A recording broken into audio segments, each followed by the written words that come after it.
Welcome to Business Boon, hosted by Deep End Talent Strategies. I'm Shauna Lake. And I'm Lauren Byram, also with Deep End Talent Strategies. And today we are joined by Bob Paden, the owner of Bob Paden Group. Thank you for joining us today. Oh, you're welcome. Thanks for having me. Yeah.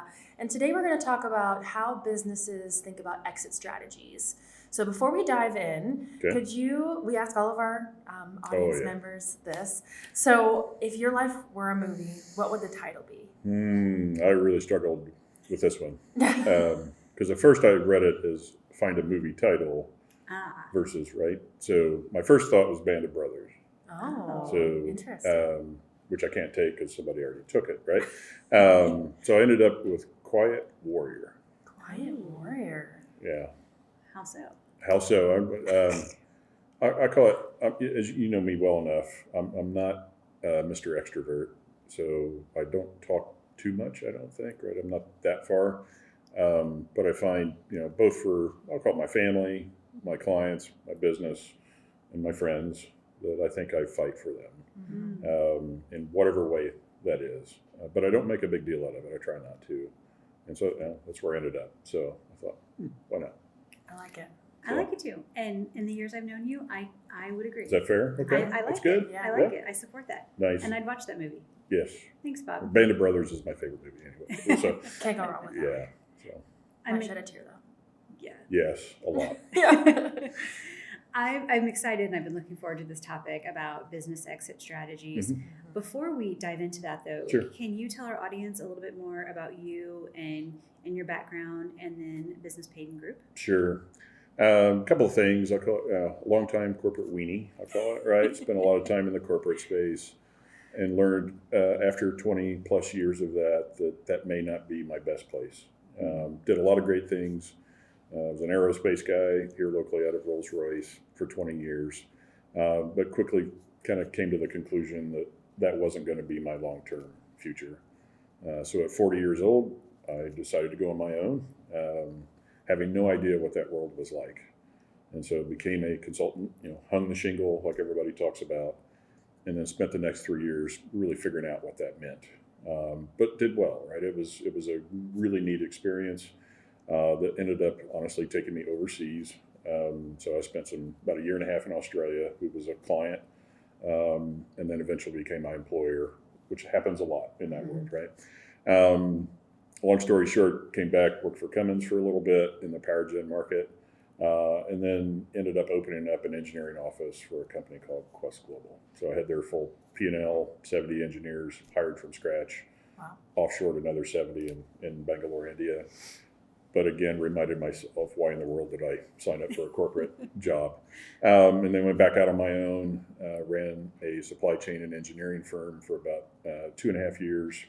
But this is where advising kind of started to come in. I found that I really enjoyed the evening conversations with owners and clients more than I did the daytime operational things. And so started to shift that way, and that's where that kind of ended up. The last couple of years, a lot of the clients, and Shauna knows this because we've had these conversations, I'm a little more of what I call the hard edge of things and data-driven than I am, and it's not to be offensive, but the softer things that people would traditionally call soft skills. All kinds of leadership things in those, kind of that arena. I just found I didn't enjoy it every morning. I enjoyed doing data-driven things. And so I quickly, with a lot of my clients, ended up analyzing their business from an analytical, financial, operational standpoint versus what I'll call pure leadership and those kind of things. And so that shift happened a couple of years ago. I ended up buying a tool called the Value Builder tool and system that allows me to value businesses, figure out what they're worth. And we'll talk about that, obviously, which is usually a surprise to people, what it actually is worth, and the tools that go with that. And I was already doing that kind of manually, and I found a tool that provided me a bit of a backbone to build my client relationships on. So I've been doing that ever since.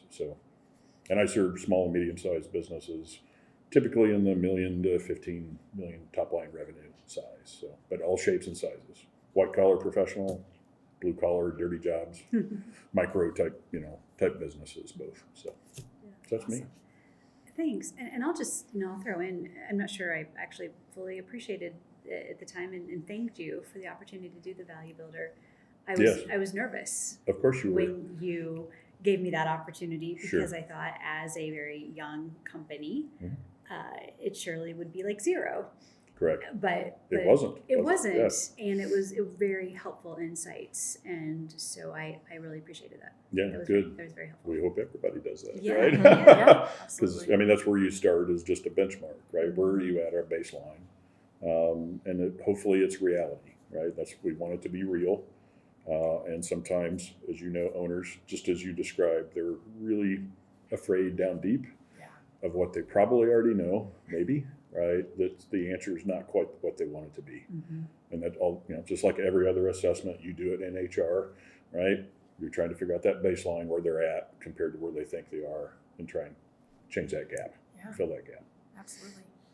So talking about having nerves and being honest and realistic. So Sure. what is it, a picture of selling a business, or, a current state of your industry? No, it's not good. This is You want to sugarcoat it for us? Yes, I will. I'll try and cut the edges off just a bit. There's a couple of mega trends, I'll call it. One is what we call the silver tsunami, right? Just the amount of people in that age group of, let's just say 45 even to 65 or 70. The boomers. Mm-hmm. That, built businesses, bought businesses, et cetera, and that is their entire life. Yeah, absolutely. And there are a bunch of them, right? It's just a huge demographic compared, and if you look at the demographics, which you guys have seen, that is happening very fast. I did a rough back of the napkin calculation last year. Even in central Indiana, you're talking like 5 a day. Wow. Every day for the next decade, right? Just in central Indiana. 5 retirements, 5 sales, 5 somethings, which we'll talk about. They're not all sales, but 5 retirements or stoppages, because one, they just, they get to the point they can't run a business. And so every day, right? So think about that and multiply that across the U.S. and it's pretty terrifying. And so one, you have that, which first sounds, oh, that's good, right? All these people retiring. The challenge is that 7 out of 10, roughly, and some would say even 9 out of 10, don't actually sell. Sure. And they're banking their retirement on that number. Right, because it's their identity. That they have on their notepad that they've talked about all along. And when they do the actual assessment, there's a problem. Yeah. And so I tell people, it sounds like ambulance chasing. We're not trying to scare people. But the reality is the data hasn't changed much in the last decade. And so just like business failure rates and those kind of things, there's just some things that just don't change. And if that doesn't change, there are a whole lot of people that are going to try and retire that simply can't. And they're banking on that business being sold. Right. The challenge now in today's world is the buyer. 20 years ago, different buyer set. Buyer set now, a lot younger. And what have they grown up with? Everything's IT, everything's software, not physical businesses. They don't want dirty businesses, right? Despite the fact there's a little of an awakening now that people still need HVAC services and the trades. Plumbers and those kind of things. But I mean, if you just look at it in mass, it's kind of scary. It really is. And a lot of us in our world talk about it all the time, and we can talk it till we're blue in the face. But until you're sitting with an owner and really talking about it in real terms, that's when it gets real. So, those are some hard conversations. Is that good? Yeah. Is that so the good part is the ones that have done the things they need to do, which we can talk about, they still have value in the business. Now the question becomes when? When's the right time? And that's hard. Because and every client is different, every owner is different. They have personal situations, they have spouses, they have partners, they've got all kind of things, and it's trying to help, I'll call, build that puzzle that's right for them, and make all of that happen in a controlled fashion, right? You don't want a fire sale, right? Nobody wants to do that. Happens every day, or just pure closures. So you're just trying to avoid the negative and try and guide towards the positive. So. When you said when they've done it right and they're ready for the sale, but it's a question of when. What does it look like when they've done it right? Right. There's kind of 8 big drivers. I mean, some would say there's 16. It depends on how you bucket them up. I mean, in the end, the business has to be profitable. Okay. And you'd be surprised how many owners don't believe that. Really? Huh. Yes. A lot of, I mean, if you looked at all small businesses across the U.S. as an example, probably 90+% are solo practitioners. Okay. And so it's a lifestyle, what we call a lifestyle business. And those lifestyle businesses don't necessarily make a profit. They pay a salary to the owner, but it's not sellable because they don't produce a profit on top of what they pay themselves. It's a comfortable lifestyle. They may have a great lifestyle, right? They may, a good salary, but to a buyer, that owner is the sole universe of that business. I now have to replace that either with myself. Again, younger buyer, not sure I want to do that. Or it's just doesn't have intrinsic value. I just did a valuation this weekend actually, and I provided the summary. It was zero. Oh, wow. And it's hard. It's hard to tell people that. And so that's kind of, big problem number one. The ones that do it right, honestly, they do produce a profit after paying themselves and paying all their people and paying all their expenses, and they still produce a net profit. So once you at least have that, you've got what I'll call the base. Now it's what I would call how well that machine runs. And there's a couple of different big things. One is cash flow. Is your business what I would call a cash suck or a cash spigot? Do you get paid early? Do you get paid late? Great example of probably the toughest business, let's say subcontracting and construction. That money spreads out over a very long period of time, and you don't get paid the whole thing until the very end. Any of that money and revenue that you can pull forward is positive, right? The worse it gets, if you don't get paid till everything is done, and there are businesses like that. Imagine you're a buyer, and you're going to buy this business, and you got to wait 9 months or 12 months to be paid. You float all that. You have to float, right? You have to have working capital, which isn't part of the transaction either, by the way. They have to go find that on top of everything. But and so that's a big one, is what does that cycle look like? Are you always stretched to pay payroll? Payroll is the biggest number one problem an owner thinks about all the time, right? And they don't really think about it until Friday when it comes, or the Wednesday before, right? You guys know that, right? So, and the other, I call it the simple ones, are what I would call owner centricity, is how dependent is the business on the owner every day. And they all tell you, I can take a vacation, right? No problem. And I literally had a client 2 weeks ago. I was sitting in a meeting with him, and he was telling me this, and all the time his phone is literally buzzing, like every 5 seconds, text after text after phone call. And I finally just looked at him and said, you told me you were like 90%, right? You're about 20, maybe 10, right? And that's where, the reality part is they don't see it. They don't, well, it's no problem. I just do it on vacation. Well, that means you're not on vacation, right? Can you exit your business for 3 months, and would it function, or would it just die off in 2 weeks? Because all of a sudden payroll doesn't get met, because guess what? The owner's doing the books, or they're doing payroll. And you guys know this, right? And what you do. So, and so, how dependent are they on their clients? How many clients, the 80-20 rule, do they have 2 clients that are 80% of their business? And what happens if those clients go away? All those kind of things, what we call build value. And there's about 7 of those that go with it. Supplier dependency.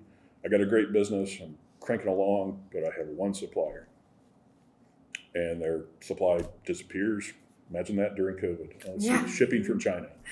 Right? Their whole business was built upon supply from one supplier. Nobody likes paying to have 2 suppliers and man it, but what happens when something bad happens? And so all these kind of factors start compounding, and it makes it more valuable, what I would call the less friction there is. A well-oiled machine is worth more than one that it takes a lot of effort. So diversification in many of those different areas. Correct. And even employees, right? Are you dependent on one person in your business outside of the owner? And now if they go away, what happens? And do you have contingency plans, backups, succession planning, et cetera? So You kind of factor all speaking our this. language. Correct. That's why we get along so well. That's why we right? try and talk to people about that. Correct. Yeah. So all the same pushback you get from your clients, I get the same thing from mine. Very interesting. Yeah. So when you have a client come in and they're wanting to exit, but maybe they've taken too long for whatever kind of situation, like economics, COVID happened, family, sickness, business, whatever the case may be, where do you tell them to start? One, you still need a baseline, right? You need to understand where you're at. Right now, based on, let's say, the last 3 years of history is typically what's used. And so I have a lot of people as an example that, COVID, not friendly to the numbers. And so we're finally through 24. And so a lot of that negative is kind of dropping off. Mm-hmm. And so one is just really understanding where are they at and really be real about it. Don't kid yourself, because when a buyer comes in and does what we call due diligence, they're going to get in your books and your business and talk to your people. And if you're trying to pull the wool over their eyes, they figure it out pretty quick. And so one, you just really need to be real about it. And then based on what I call your time frame. So think of it as a sliding scale, 1 to 3 year period. Now, if they need to sell this year or the next 6 months, then you really have some hard conversations, right? It doesn't mean it's not sellable. It just may mean they may not get the value that they have in their head that they think they need to retire, right? Hopefully they've put money back elsewhere. They, hopefully have a wealth manager. If they don't, we put them in contact with one and we start working that angle. But it's really based on the time they have or think they have.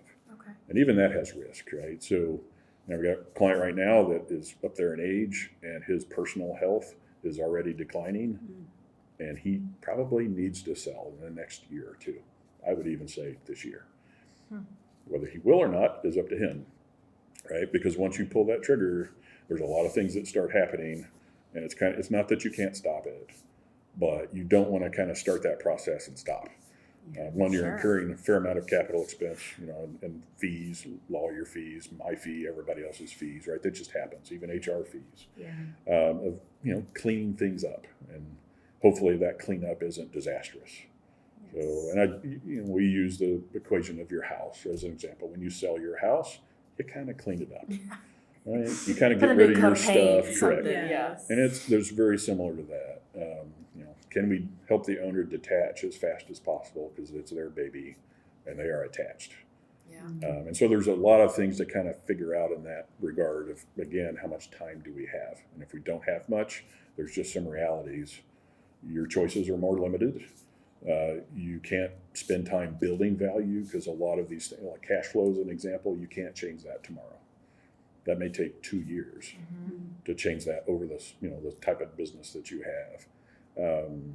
So it's really dealing with what you have and the time that you do, and being real about it and just being honest about it. And okay, that may not be the number I want, but it may actually be a really good number that's enough. Yeah. Right. And just being okay with that.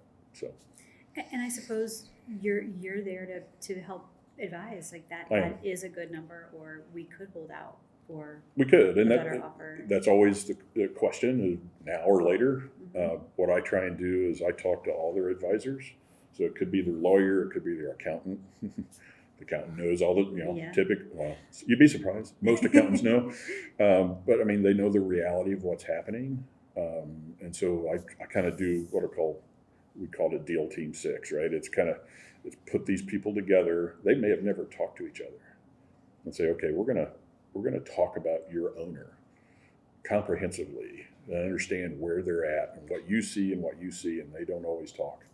Famous one is tax and accounting, right? Every owner wants to reduce their taxes, but from a business value standpoint, every time you do that, you're actually devaluing your business, and you're having to explain to the new buyer why you had no profit last year, right? And so you've got this tension, and so it's working through that tension. That just clicked for me, actually. Yes. The value versus the tax issue. Yeah. My daughter's a photographer. She had a really great year, 2021 as an example, and she had some big quarterly tax bills. And she was complaining, and I said, dear, that's a sign of success. Yes. As much as we hate paying tax, And then there's a balance, right? There's things you can do and can't do, but in the end, you have to view it from what I call the buyer's viewpoint. If you have to spend all of your time discussing the buyer, all the asterisks in your business, it's a problem. The value just starts dropping because it's risk. Yeah. How do I know they're really telling me the truth? Mm-hmm. How do I know they don't have a slush fund somewhere? Right? I mean, Yeah. So. Yeah. Anytime someone's trying to sell you something, the more they're talking, the less believable it is. You got it. That's correct. And a well-oiled machine, same thing. I don't have to explain it. You can see it. You can see it. The numbers are there. Correct. Yeah, absolutely. Have you ever advised a business owner that this isn't the right time to sell? Yes. Huh. Because, again, sorry about this, it depends on their goals. Okay. Right? We have to understand what they're trying to achieve. And there are, I've already had situations where it is time now. And they, what do you mean now? Personal wealth, value of the business as it is. And if that number is anywhere near what you think that number is for you to go, that one probably was 40 years old. It's time. And every year after this is risk. So imagine 2019, you were on your high, and 2020 shows up. Oh, yeah. Right? So are you prepared for another COVID, another trade war, another round of tariffs, right? All that kind of thing happening right now. You don't know what's around that corner.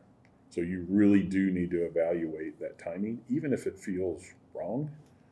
And, again, they've grown the business. It's their baby. The question becomes is, can you detach yourself from it? Because you can still go do something else. Yeah. It doesn't, this thing is a living organism with real people. And I don't discount that, right? We're not talking about selling it to throw everybody to the wind. But they do need to really think about it's an asset, just like a 401k is. It's good to know that Boon REMC is always there. For generations, we've powered the growth of our neighborhoods, businesses, and everything in between. Today, our commitment is stronger than ever to provide affordable energy you can depend on and keep you connected to what matters most, now and for generations to come. Boon REMC is a Touchstone Energy Cooperative, your source for power and information. And you have to treat it as such. And if you don't, there's risk in that. So. Yeah. So for our listeners who maybe are not business owners or who Sure. are, companions or spouses or family members of somebody who owns a business or are working for the business, how do they approach their owner or their spouse or partner or whatever Sure. the case may be to make sure that they're planning for the future? How do they start that conversation? Oh, boy, that's a great question. It's hard, especially family-owned businesses, right? There's a lot of, there's two layers of complexity. One, the business itself, and then the family relationship. Yeah. Oh, yeah. And those get really complicated, especially if there's partners or if there's, the spouse owns 49 or 51 or whatever the setup is, right? Honestly, it is having the uncomfortable conversations now, just like, estate planning, all the same things. You just have to ask the questions. And a lot of them are what if questions. Yeah. What would happen if I get sick? Yeah. And that happens all the time, right? It's not the owner that gets sick, it's the other person in the business. Or, God forbid, somebody dies. And that does happen. We've obviously had that in Boone County here a couple of years ago. And so you just do have to ask uncomfortable questions. And a lot of families find that really hard. Yeah. And I understand it. It's not comfortable. But after you've done it, well, you feel a whole lot better. Yeah. So it's really just, you need to start where you're at, seek an advisor. Doesn't have to be me. It could be their lawyer, anybody, right? To start having that type of conversation. So start where you're at. Yeah. Because sometimes it can feel like you're overstepping or you're dipping into a pond that you shouldn't, but it's good to have those conversations. Yeah, one of the most impactful things I ever saw was a really bad video made in the 70s about a family business who was sitting with the lawyer reading the will. And they, the owner had bequeathed a certain part of that business to somebody in the family that nobody else really thought would happen. And it was a really corny video. I wish I could find it. I'll see if I can find it. But it really drove home the point is when weird things do happen or bad things happen, you don't know what's going to happen. Yeah. And do you really want to have, and especially in partnerships as an example, let's say your partner does pass away. You may find that their spouse is now your partner for 1,000 years. They haven't done all the right things. They don't have a proper agreement. They don't have a will. They don't have all these things that you put off and nobody wants to do them. And you get that. Yeah. But then you're living with the reality that you may not even own the business, right? It may be the 51% partner. And now all of a sudden you have somebody that you don't even know. Who hasn't been a part of the business or knows nothing about it even. And doesn't care. Yeah. And has different attitudes, all those kind of things. That's nerve-wracking. It is. So that's why you need to have tough conversations. And if, again, if they need help even understanding what questions to ask, they need to ask for help. Yes. Whether that's you, whether that's me, anybody, right? Start somewhere. And it'll usually lead to where you need it to lead, right? So. Yes. That's so many ideas are coming to my mind, and I'm going through a mental checklist of is my something happened to me right now? That's correct. Do you know how to get in touch with my husband? Does he know how to get in touch with you? Correct. So I think I have some things I need to do following. Of course this, you do. Everybody, conversation. And it can be overwhelming. And so just one step at a time, right? You're not going to solve the world's problems in a day or a week or a month, right? And I would tell you back to the question of preparation. I call it, it's the turtle. Just keep doing, keep chunking. If you're using EOS, put it in your EOS. We're going to talk about this thing this quarter. We're not going to talk about everything. We're going to talk about this one thing, right? What would happen if? All those kind of things. Contingency planning. Correct. So, but I mean, just had lunch with a lawyer or breakfast, and horror stories always come out, right? So you just sit there and go, boy, really? And so it's just start where you're at and be okay with it. And I hate to say it, you are going to have to spend some money. No owner likes spending money with me or lawyers, or you don't, but you have to. It's an asset. It'll save you on the long run. The other one test is what I call the 401k test. Is when's the last time you checked your 401k balance? Every day. I get mad every day. Correct. So when's the last time you checked that same thing of your business? It's probably not either never or a long time ago. So once a year would be nice, right? But I mean, it's the same thing. That asset is what you're depending on. Same thing with the business. It's probably what you're depending on, at least half, right, of your quote unquote future retirement, whatever that may be. But it's not viewed the same way. And so it's take the time to view it in that way. Yeah. So. I read a book. You've heard me talk about the pumpkin planning that I did great in book. 2024. Thank you for recommending it. And the same author has a book called Profit First. Yes. And in that book, he says, check every account you have every day. Yeah. And including every bank account, every savings account, every bank account you have every day, so you never forget where you are. Yes. Famous story here in Indianapolis, actually. I had a meeting, business breakfast with I think he at the time was the CFO for Mr. Penske, who owns IMS, right? And Penske, and et cetera. That guy knows every dime. Not in a miserly way. He never says no. He never shuts off, what's happening. He never tells anybody they can't spend money. But even at that level, he sees the flow, right? To that very reason. He knows. And then he can ask questions. And he's not trying to be an obstruction, but he knows where it's going. Yeah. And it's hard. Everything's automated now. Credit cards are the worst. You just have all these automatic subscriptions, right? I always find that interesting. Even myself, right? It's like, man, at the end of the month, it's like, whoa, that stuff adds up really quick. And then you have little kids like I do, and they get on there and they go boop, boop, boop, and then I have $30 extra of subscriptions I didn't know I had until the end of the month. So that was fun. Yeah. A few minutes ago, you mentioned you kind of equated selling a business to selling a house. When you sell a house, the seller usually pays the commission. How does a business sale usually work? Yeah, in a sales, typically the seller would pay the commission for the broker to broker and market that business, just like a real estate agent. On the buying side, typically there's a buyer, commission fee as well for helping them find the business.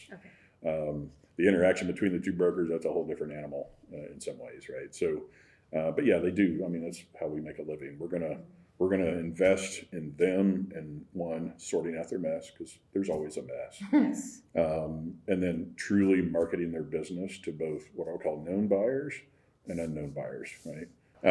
That's not the only option, right? So, and some quick ones, strategic buyer, very similar to software company, right? Software startups. They know they're going to build this business and they're going to sell it to Salesforce, right? They kind of know that, and they're positioning themselves to do that. In some cases, it could be a competitor where they know that, a bigger company of their size has already bought 3 other businesses just like theirs, and they're going to position themselves to potentially have that as an option. Bigger businesses with, maybe more employees, let's say 100 plus, there's ESOPs that can actually, B-Window, here's kind of the famous one here that went ESOP, right? You hear it in their commercials, employee owned, et cetera. And I don't know if you ever knew the Fabers, but big Purdue people, by the way. But I mean, that's an option. The challenge is smaller businesses, it's hard and expensive. It's an option, but it's expensive to do. The good part is now there are ESOPs that literally buy other businesses and roll them into their ESOP. So you can kind of get the benefit of the ESOP without doing it yourself. Yeah. And then there's a couple other different options, et cetera, right? So, I mean, it's literally because in my example, he was getting phone calls from all of these different people, and eventually they just get overwhelmed. It's like, what am I supposed to do? Yeah. That's part of my job, is to help kind of sift through that mess.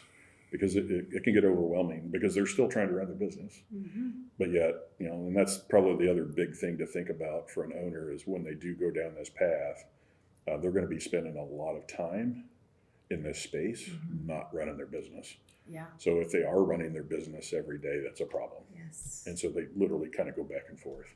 And that's hard. And so we joke that it's probably the hardest thing compared to even starting your business is to actually sell it. You've created this monster. Now you got to rid yourself of it.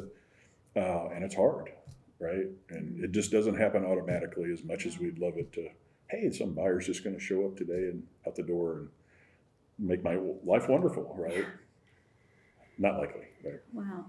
I think that's really important for people to hear, because I think there's a myth that it's this trajectory, that it's all the hard work to ramp up and then you can just sail off into the sunset. Correct. So to paint that realistic picture is not really helped by helpful. social media, right? I mean, it really isn't. And especially they talk to their friends, right? Owners talk to owners. Mm-hmm. The challenge is those owners talk to other owners that are not in the business they're in. It is very industry specific, right? Based on the type of business. Your business compared to Pete's here, right? Not the same business, right? Yeah. So Pete sells and he's made multi-million-dollar or whatever, right? That doesn't mean you'll make a dime, right? Because you have a whole different set of dynamics going on in your industry, which could be better or it could be worse. And so, especially if they have friends in software, right?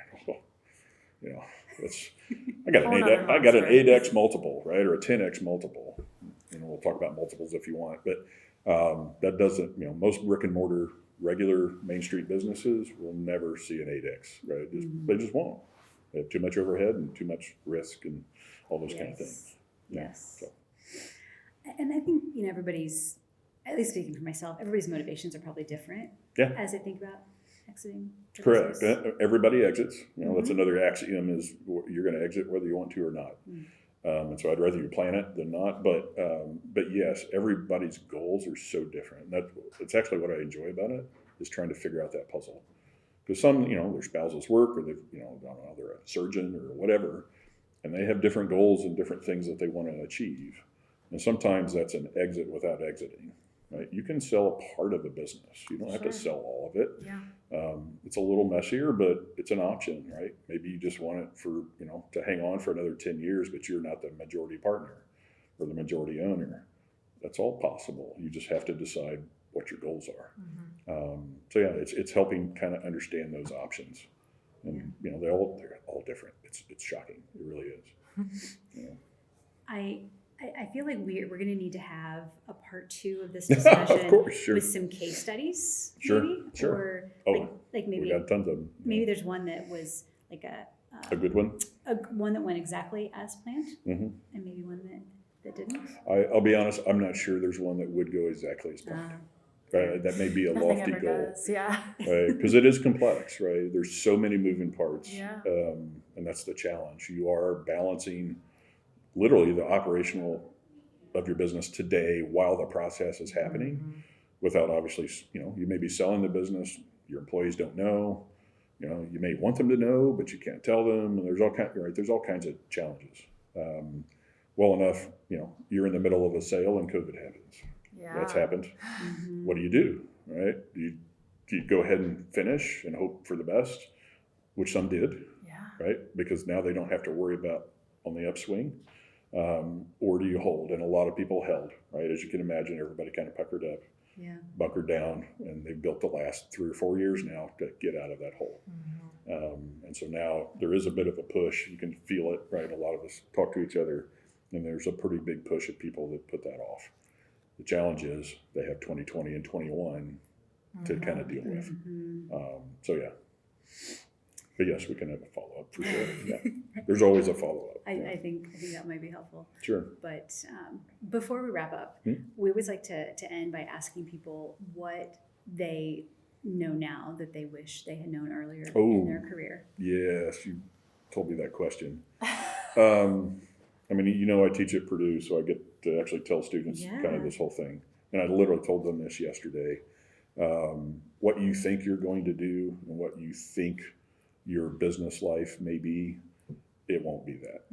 There are so many things that you don't even know exist, and opportunities, sectors, type of business, type of roles. You know about this much. And by the time you're our age and older, my age, you figure out that, there's people that do, I call it the legal side of title insurance.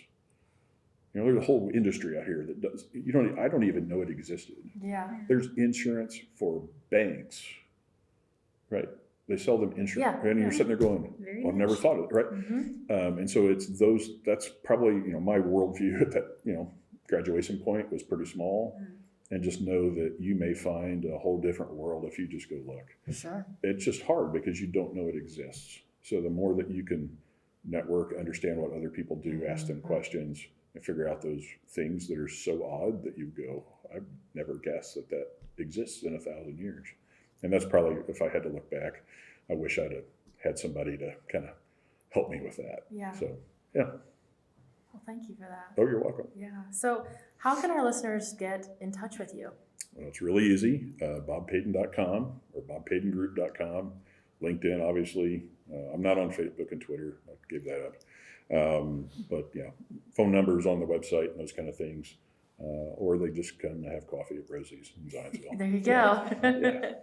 Oh, thank you so much Oh, for you're spending welcome. time with us. I've enjoyed the conversation, and I do think So we done. need to have a part two. Yes. We'll schedule an appointment after this. Right. and we'll have to have a coffee at Rosie's to plan. Of course. So Absolutely. thank you very much. Yeah. You're welcome. And we'll be back with more insightful conversations. Until then, continue leading and growing with purpose.